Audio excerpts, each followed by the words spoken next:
It's Wednesday. You know what that means. Time for the Southern California Writers Association Hump Day Book Tour. I'm your host, Maddie Margarita, here with Diana Pardee on tech. Every Wednesday at 10 a.m. Pacific Standard Time, the Southern California Writers Association turns our Facebook group over to a new author to talk about themselves, their work, and maybe share a writing tip or two. So take a break, grab a cup of coffee, and enjoy as SCWA's Hump Day Book Tour proudly presents Lisa Brachmann. Good morning, Lisa.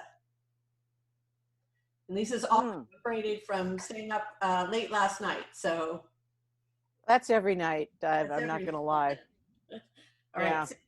So Lisa, tell us a little bit about yourself and your writing, and then we'll get into talking about your books. What would you like to know? Well, you know, I know that you have such an interesting background, and you've done a lot of different things, and things that relate to your writing and your books, like your political activities and your travel in China. So why don't you talk a little bit about that, and then we'll kind of go from there.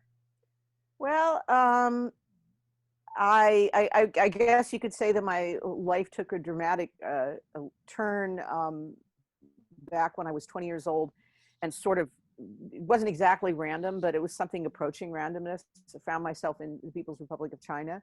And this was shortly after the Cultural Revolution. There were not a lot of foreigners in China. There were not a lot of 20-year-old Americans, certainly. And, you know, this was before, China had been closed off to the Western world pretty much since the revolution. It was remarkable on a lot of levels, one of which was that there was absolutely no trace of foreign or Western or American culture. And to be coming from a place where your culture is sort of globally dominant, and to go to a place where it's pretty much unknown about all that was there. There were bootleg recordings of The Sound of Music, so the known factor, you know. It was a fascinating experience. I taught conversational English for a quarter.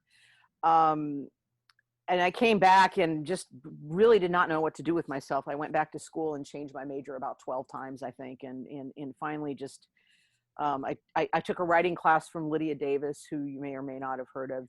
She's a MacArthur fellow and an amazing writer. And I think this was her first teaching experience at UCSD. And, you know, and I decided as a result of all this that I was either going to be a famous wealthy screenwriter or a rock and roll star. So in order to do either of these things, I moved to Los Angeles, and I lived there for quite a long time. And I did not become a famous screenwriter, and I did not become a rock and roll star, but I did have a band up in LA for over a decade, and I'm still very good friends with the members, and one of them is my sister, so there's that. And I finally decided I needed to focus on writing a little bit more seriously. Most of the stuff that I'd written a lot, but it was just kind of, I'd never sat down to write something with the intent that it was going to be something that was sellable. So I sat down and wrote Rock, Paper, Tiger, which of course turned out to be a very weird book. You know, it's like, well, this is my idea of sellable. I don't know what I'm doing. But it did get me an agent, and it did get me my first sale. And I wrote 3 books set in China, with a sort of a troubled young woman as the central character. Then I wrote 2 books, the one of which is set in California, actually, Texas, and in Humboldt, for that matter, called Go Between. And then my most recent book was Black Swan Rising, which is set in San Diego, my hometown, where I'm living for about another 2 weeks. And it was about misogyny, online harassment, and mass shootings in the context of a highly polarized political campaign.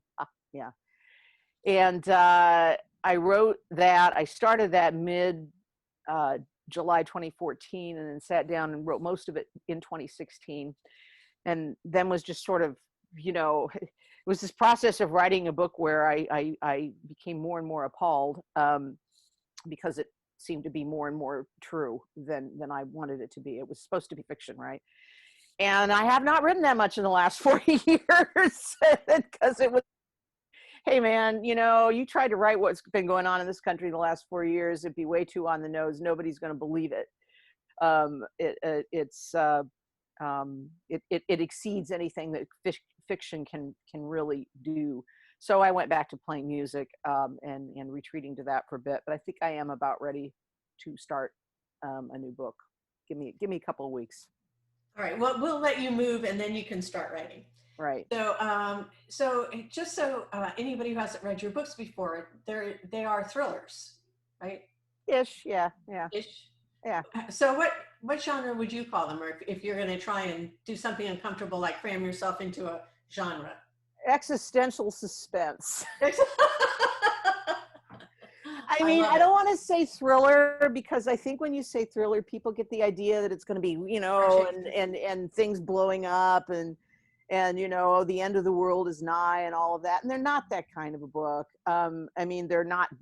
They do have larger themes, which a lot of suspense and thriller books do, but they really are down to the impact on individuals, and I hope, in some ways they're a little fantastical, but I also think, I think they're a little bit more realistic, because it's basically, with a lot of thrillers, when they're dealing with these high impact global issues, you've got these superpower heroes who are able to actually do something about these high impact global issues. And reality is, okay, so, Go Between deals with the prison industrial complex and cannabis legalization. I wrote that one, it's a few years old at this point.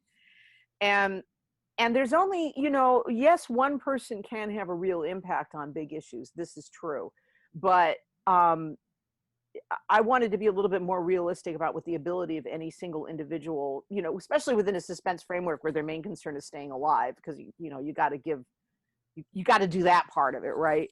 So it's not as though I have these, I can repair a nuclear missile with duct tape sort of heroes operating in these realms. They do what they can do. They try to survive. They have the impact they can have, and then they move on. So that is why I do not say thriller. Okay, so I wanted to be sure people had a sense of what you were writing. I mean, I think we see some of the themes going through your books, but and they have important messages. How do you balance out making sure that the character supports those messages? Or do you start out with the character and say, okay, like Ellie, that was a series, what would be appropriate for her? Or did you say, this is what I want to write about, and I'm going to fit Ellie in the context of what I want to write about?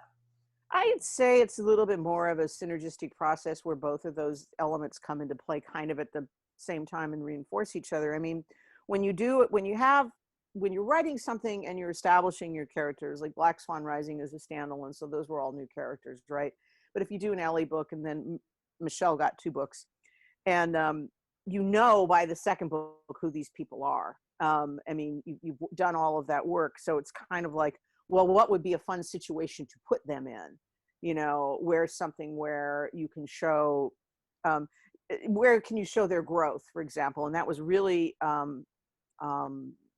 factor in the 2 books I did around. Now, one thing I should say is that none of the books I wrote they were never intended to have sequels.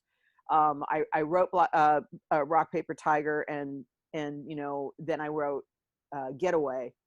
And those were both supposed to be standalones. And by the time I was done with Getaway, I thought, oh, I could go back to China. I could go back to LA. I've left her in kind of a place where there's plenty of room for her to do other things. And, and then for the second one of those books, Hour of the Rat, at the time, pollution in China was just a huge, huge issue, and environmental catastrophe. And I was like, well, that would be fun. Let's do that. And I wanted it was a more fun, I know this sounds strange, but I would call it a lighthearted romp through the environmental apocalypse, because it's a fun book, right? It's a road book. She goes all kinds of places. She meets weird people. She has adventures. And so that was a really fun one. And then with the case of Getaway and Go Between, my publisher asked me if I would write a sequel to Getaway. And I was just kind of like, are you kidding? Where is the sequel there? This was just supposed to be, Getaway was my idea of a noir thriller, which was like a man or a woman in trouble meets a man or a woman who is trouble, and things go from bad to very much worse. And that was what that book was supposed to be. And it happened at a point when technology was growing. Didn't know a lot of things, like, oh, by the way, your cell phone is a tracking device. I mean, honestly, writing the book, people did not know this. It was just starting to come out, and people were just beginning to have experience with spyware being put on, so I had this character who, in retrospect, who seemed stupider than she was. She really had no way of knowing, but then like a year or two, it's like, oh, you don't know this? Everybody knows this. So I thought, well, you know what, if I'm going to do a book with her, I want to show this character's growth and where, what she ended, who she really was, what she ended up, where she ended up, and put her in another one of these situations where there's really no good, she can't get out of it. So how is she going to get out of it? And that was really satisfying because, I got to show the growth and the smarts of the character.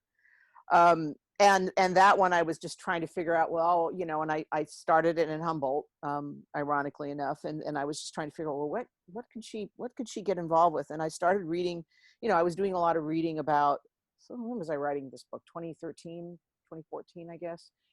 Yeah. I wrote most of that one in 2014. And I was reading a lot about the prison industry, which is an industry. And I was like, well, this would be a fascinating thing for her to run up against, let's see. And dark money pacts and cannabis legalization and all of this kind of thing, because this was before recreational legalization in California.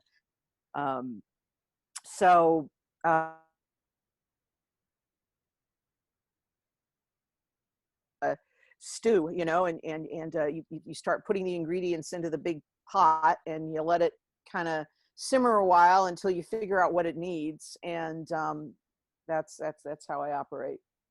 And then So I was going to say, I think we have a good sense of the scope of your work, the entertaining romp through the environmental apocalypse. That phrase will never leave my mind. It's funny. It's really funny. Yes, I want my that. My editor said it had the funniest sex scene she'd ever written, that she'd ever read. I was very proud of myself for that. Well, I want that. I want to see that on a book cover someday, on a book jacket. Well, I'll see if she'll do that. Yeah. So for our final question, where can people find your books, Lisa? Oh, I mean, since I haven't had anything published lately, you're probably going to have to go to an online retailer, Bookshop, Indie Next, Amazon, Barnes and Noble, any of those places. I doubt, I mean, in San Diego, at Mysterious Galaxy and some specialty bookstores, they probably still have my stuff. I mean, I know Mysterious Galaxy has them all in stock, but Book Carnival probably has a few. Okay, and you have something exciting going on with Black Swan Rising, right? Are you re-releasing that, or what is you want to? Yeah, so Black Swan Rising, I published that with Midnight Ink, and a couple of months after it came out, Midnight Ink just announced they were folding. So that was like, oh, orphan book time. And we got the rights back to that. And then in conjunction with my agent, because there's just like, I am like this publishing thing, people who do that and do it correctly, it's a lot of work.